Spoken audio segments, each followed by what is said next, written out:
کسی جنگل میں ایک درخت پر کوؤں کا ایک جوڑا رہتا تھا۔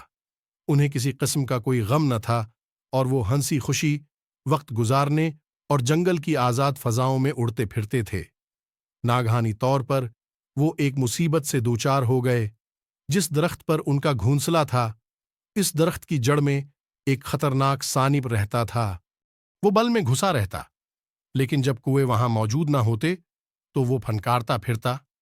ایک دن موقع پا کر درخت پر چڑھ گیا اور لپک کر کووں کیپچے کھا گیا۔ جب کووں کا جوڑا واپس آیا تو انہوں نے گھونسلہ خالی اور بچوں کو غائب پایا۔ کگوی نے سانپ کو درخت سے نیچے اترتے ہوئے دیکھ لیا تھا، اس لیے وہ سمجھ گئی کہ یہ اسی کی کارستانی ہے۔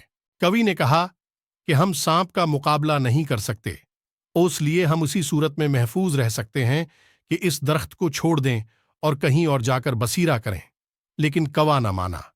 اس کے سینے میں انتقام کی آگ بھڑک رہی تھی۔ وہ ہر صورت میں سانپ سے اپنے بچوں کا بدلہ لینا چاہتا تھا۔ کوے کی عقل مندی تو بہت مشہور ہے۔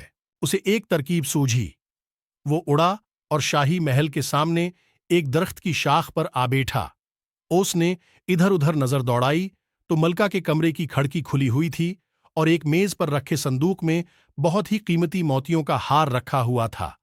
اس وقت کمرے میں کوئی موجود نہ تھا۔ اس نے اڑان بھری اور ہار کو اپنی چونچ میں دبا کر واپس اسی درخت کی شاخ پر آ بیٹھا تاکہ محل میں موجود پہرے دار اس کی حرکت سے آگاہ ہو جائیں۔ اس نے اپنے پر زور زور سے پھڑ پھڑانے شروع کر دیے۔ پہرے داروں نے سارا ماجرا دیکھ لیا۔ وہ کوے کے پیچھے دوڑے، پھر کوا اپنے درخت کی جانب اڑا۔ درخت کے قریب پہنچ کر اس نے دیکھا کہ سانپ مستی میں جھوم رہا تھا۔ کوے کو دیکھ کر وہ پھنکارنے لگا۔ کوے نے بڑی ہنر مندی سے ہار سانپ کے پھین میں ڈال دیا۔ ہار پہن کر سانپ خوش ہو گیا۔ وہ خوشی سے پھولا نہ سمایا، لیکن اسے کیا خبر تھی کہ یہی ہار اس کی ہلاکت کا سبب بن جائے گا۔ آتنے میں پہرے دار بھی وہاں پہنچ گئے۔